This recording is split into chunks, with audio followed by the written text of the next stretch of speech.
All right, I want to welcome on our next guest. We've got Steve Weiss, senior correspondent, NFL Network. Steve, how's everything going? Hey, things are good, man. Out here in LA, the weather's great. At home, enjoying it like most folks. We're sheltered at home, but more and more folks are getting out and about. You can definitely tell folks have gotten a little antsy as the weather's gotten a little bit warmer and the beaches have gotten a little bit warmer and they've relaxed some of the rules. But man, things are good. We're just adjusting like the rest of the world and praying that everybody dealing with this comes through healthy, and just salute to all the frontline folks, the assisted living care workers, the flight attendants, the doctors, the nurses, just everybody making our lives as normal as possible and comforting those who aren't.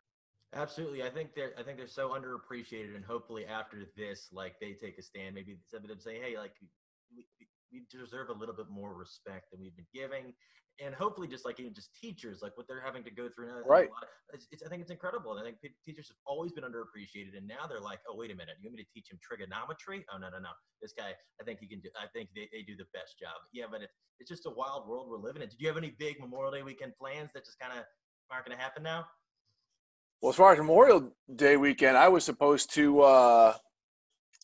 supposed to marry my wife's cousin and his wife. I was supposed to oversee their wedding and say the vows for her. We had a big deal down in New Orleans at the Oh, cool. History Museum down there, and I was flattered that they asked me to be the person to actually wed them, and that's off till next year. So other than that, the following weekend I turned 54. Oh, So there we cool. go. It'll be like a lot of us who are doing celebrations in our own little private way, which is pretty much how I like it. Absolutely, that's awesome. And then so this past since the NFL offseason really is kind of gotten to it. We've already had really the first wave of free agency and the draft come through. Which about it have you been most impressed with that this really went much better according to plan than you might have thought? Wow. Well, I mean, look, the draft. I mean, come on. It's the NFL. Nobody does a big event better than the NFL. So the plans of doing this thing in Vegas, you knew it was going to be fantastic after the years seeing it go so well in Philly and Chicago, and places like that. And the fact that they adjusted the way they did, got cameras in the homes of coaches and GMs and players, and Roger Goodell doing this from his house, and to execute this without a technical glitch that at least we could see publicly was fantastic. Now it's tough for us at the network because our studios are closed. We're based here in LA. We are not considered an essential business operation, so shut down the studios as well as NFL Films up in New Jersey.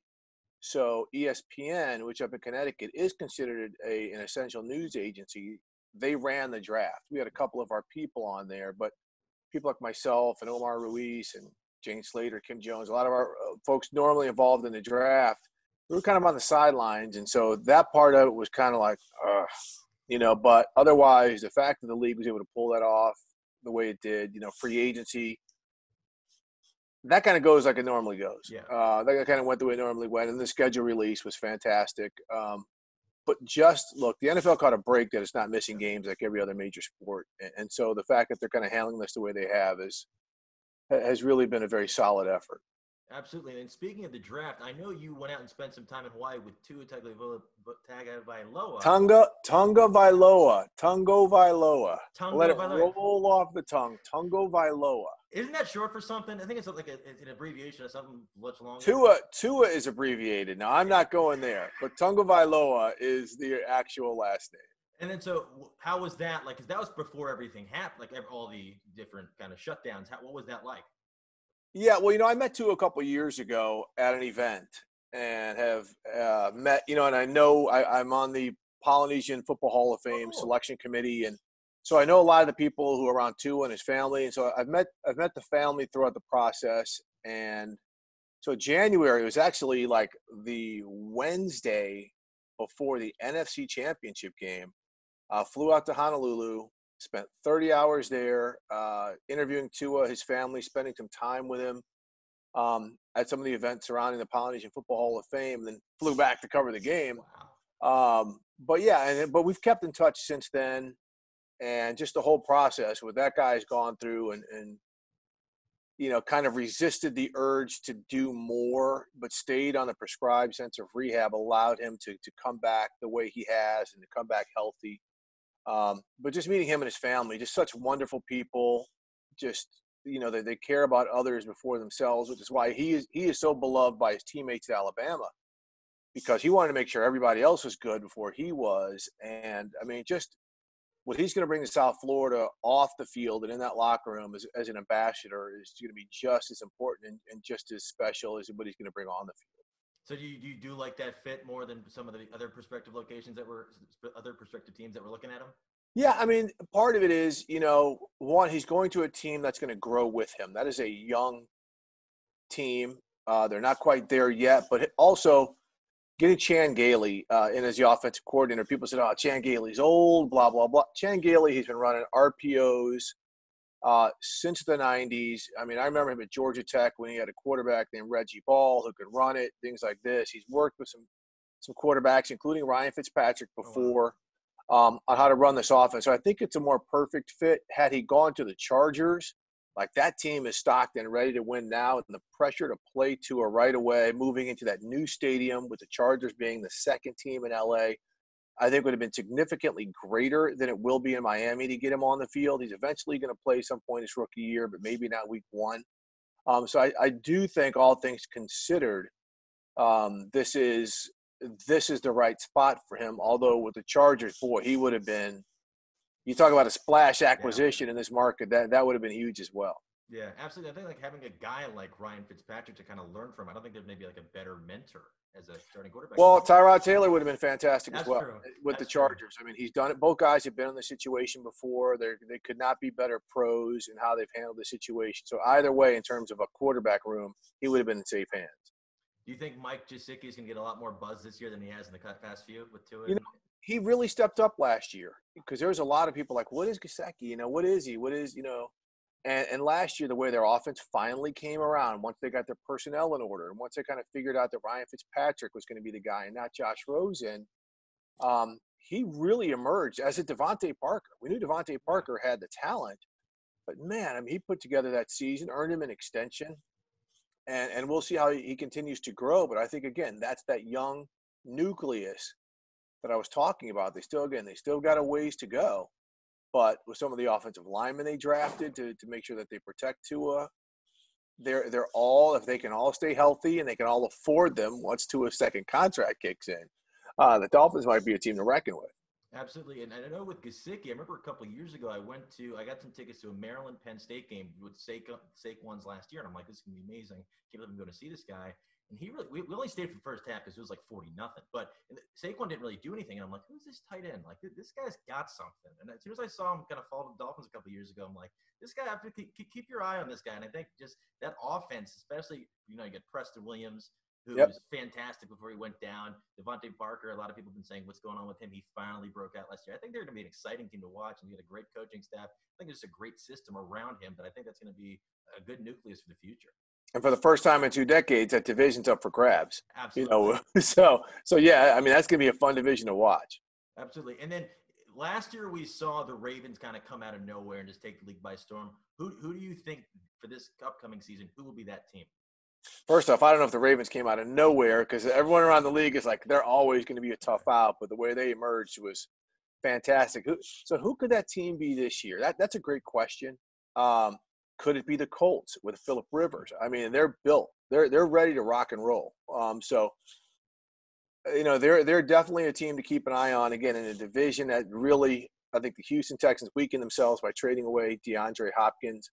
When I look around elsewhere, something tells me that Cleveland is going to be a pain in the neck for some teams. I just, again, I'm not proclaiming the hype. I'm not buying into the hype like I did last year, but the noise around that team is gone.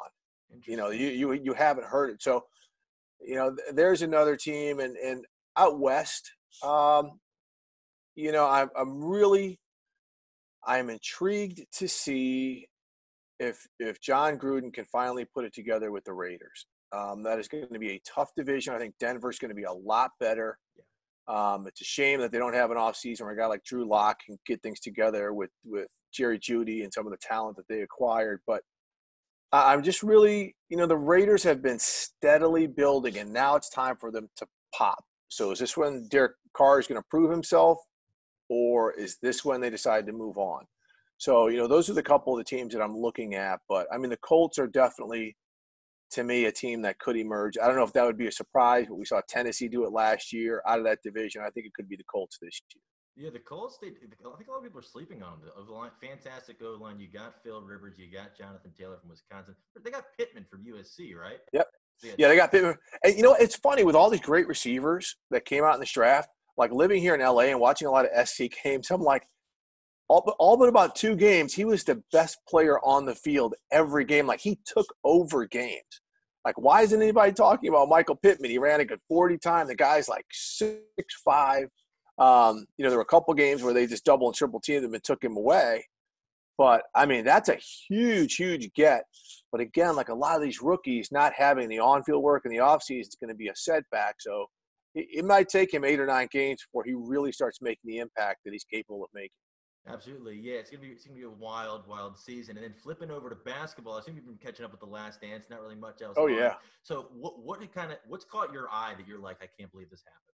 Well, I covered the NBA back then. I was covering the NBA starting in 1997 down at the Miami Herald. And, of course, when I worked at the Washington Post, I covered Michael Jordan when he came to work for the Wizards. I actually broke the story for the Post that he was coming to work, Oh, wow. as the director of basketball operations and part owner. So, I mean, just knowing Michael Jordan, the relationship we built on the back end of his career and then covering him from afar during that period, I mean, I remember all of this from as a fan to the bad boy era to, again, this last season. I mean, I was there at Game 6 in Utah when he hit the shot of Brian Russell to seal the deal. And, those battles with the Pacers, that they used to have, and the battles with the Knicks and the Heat were just incredible. But to me, because Michael Jordan was making this film, like he's got the editorial control, I did not think that they would give some of the candid looks that they gave. I mean, some of the locker room shots with him and Ron Harper and Scottie Pippen, that shot the last episode of him bawling after they won that title on Father's Day against the Sonics. We've never seen Michael Jordan just take those deep breath heaves, that we've all had in this tremendous moment of emotional exhaustion. And the stories, I love the fact that a whole generation of people who also did not get to experience the Bulls and Michael Jordan, Scottie Pippen, and Dennis Rodman are now getting a chance to see it. And I'm not one who makes comparisons between, is Michael Jordan the greatest ever? Is Kareem the greatest ever? Is LeBron James the greatest ever? But I do think the fact that people are getting to see how just absolutely amazing Michael Jordan was, they're kind of like, this is my only glimpse of seeing him in live action and just annihilating people and, going up for a dunk and then raising 6 inches higher while he's in midair and just seeing some of the spectacular things he could do and will his teammates, to play better. I think people getting that glimpse of him is absolutely something special. Absolutely. I think it just takes a leadership quality to be like, I know I'm in this tier above them, but I need to bring the rest of these people up with me or we're not going to get the job done. And just seeing him kind of take over and seeing him be receptive to some of the kind of advice that Phil Jackson, some of the other guys, like kind of tone it down a little bit, and just seeing how he was able to do that. I don't think I've ever seen anybody else be able to kind of handle their rest of their squad like that before. Well, I mean, look, he worked harder than everybody. That's the attribute of all great leaders. I mean, that's why, LeBron James is who he was, why Kobe was who he was, why Tom Brady and Drew Brees, they work harder than everybody. Yeah. So if they tell someone you need to get your backside in gear, they're like, yeah, I kind of do if he's going to do it. If it's just somebody who's, going off of their reputation, their profile saying, hey, work harder. And they're like, I outwork you right now. You just have, I'm not listening to you. You're a little bit more gifted or you get a little more favoritism. But the fact that Jordan was that guy, I mean, I think when everyone saw him sacrifice, the episode where, when he was playing for Doug Collins and Stan Albeck, he was the focal point. Phil Jackson said, we're playing the triangle. You might not be the focal point. The fact he bought in and allowed Scottie Pippen to emerge and Horace Grant to emerge and all these other guys to emerge, that says a lot because very few superstars are doing that. Very few superstars are setting their pride aside. Tom Brady taking less than 15 other quarterbacks salary-wise so he could get help with the rest of his team. There's not any other quarterbacks doing that. No one's doing that. So, again, that's why they have so much organizational respect, so much generational respect, and that's why they're the greatest of all time. Absolutely. The one thing that really caught my attention was seeing how much he respected Rodman from the get-go. And you're like, these guys are complete polar opposites. You'd know that if they weren't winning, they'd probably be like, Dennis kind of going to scale it back behind the scenes. But the fact that they were like, yeah, go to Vegas. Go. We need to go. Like, it's unbelievable to see that now because you know that would never happen now. I can't tell you any player in the NBA that would be cool with one of their teammates, one of their main core pieces, just to be like, hey, you're good. Go hang out with Carmen Electra. We'll see you on Thursday. Well, look, here's the other part to that. I mean, let's not forget, the Bulls hated Dennis Rodman. When he played for the Pistons, he was a pain for them. He was the reason why they didn't win championships. People forget, man. I mean, I remember Rodman. He was a sixth man, 6'9", maybe the best athlete I've ever seen. I mean, he could run, he could jump. He was so quick off the floor. He could D up a 6'3" guy. He could D up a 6'10" guy. So for him to come into the environment that they had, and for those guys to accept him, I remember I was covering the Miami Heat then, and Pat Riley was the coach, and you know, we used to talk like, Riles, you know, how does that work? And he said that is the only locker room in the NBA that could absorb him. Wow. Right. And so that's why, let's, you know, to get to the NFL, like Antonio Brown could go to a locker room like the Patriots and they could absorb him and get him to comply. That didn't happen with the Raiders. That's not happening anywhere else unless there's a certain culture. And so that's why it worked with Rodman. The guys understood it. As long as he wasn't disruptive, that's fine, because when he was on the floor, that's a player that does not get talked about enough. Yeah. He was amazing to watch. I talked about the athleticism, but the hustle, the effort, the fact he said that I don't need to score. He would just lock down great players like Karl Malone and Charles Barkley and other players like this, to where they just wanted to rip their hair out. And to have somebody sacrifice like he did, noticing that everybody sacrificed for him, and that speaks a lot to that culture and what Phil Jackson really implemented. And then it got Michael Jordan and Scottie Pippen to sign off on it. Absolutely. Yeah. I think a lot of people have a much better appreciation of Rodman after kind of seeing him in this and just sort of seeing kind of what he went through and just kind of his upbringing, and just kind of, it didn't really go well with the Spurs, which is surprising that David Robinson couldn't really handle it, but Jordan could. Greg Popovich, my man. Popovich is a rigid dude. He was not having it. It was bad. Trust me, they skimmed over all of that stuff. It was bad.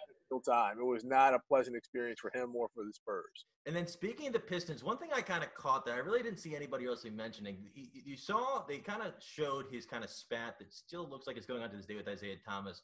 I noticed that, I think it was the first or second episode, when they kind of went in on Bobby Knight saying, oh, this is the best college player I've ever seen. Do you think that was an intentional dig at Isaiah Thomas? That MJ said that? No, that Bobby Knight said that. That Bobby Knight? That he said that of MJ.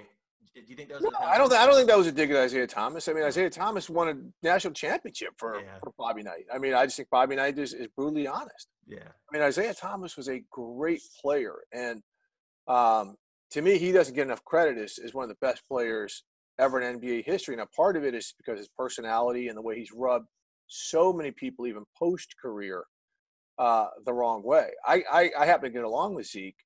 And I remember when, he used to coach the Raptors and they were winning ball games, and he was actually a candidate at one point to either coach the Wizards or be a GM of the Wizards. I can't remember. So I used to talk to Isaiah a lot.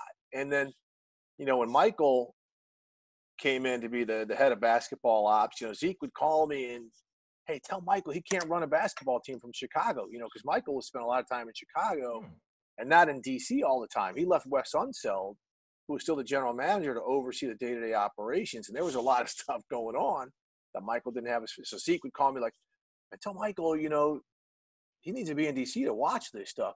So I think there is a respect between the two as like what they've done professionally. But in terms of them being amorous to one another, no.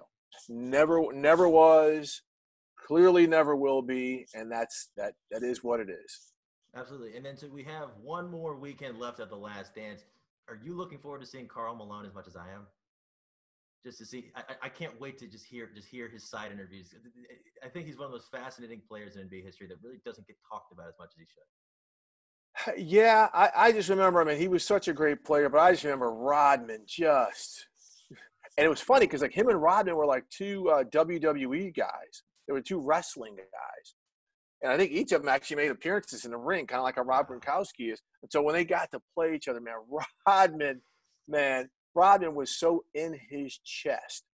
And it was like all of Malone, as many great plays as him and Stockton made, Malone's points came from the free throw line because Wow. Rodman was not – see, one thing that people forget about the Bulls is they were the first team to win a championship without a dominant big man, right? They were winning the guys like Bill Cartwright, Luke Longley, Bill Wennington. And then the 97-98 team, they had a guy named Bison Dele.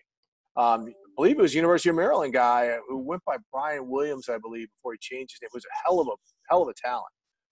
Rest in peace. He died several years ago. But when the Bulls would pick up guys half court, so you had Ron Harper, who was like a 6'8" point guard, wingspan seemed like it was 9 feet. Scottie Pippen, 6'8", same wingspan. MJ, 6'6", 6'7", similar wingspan.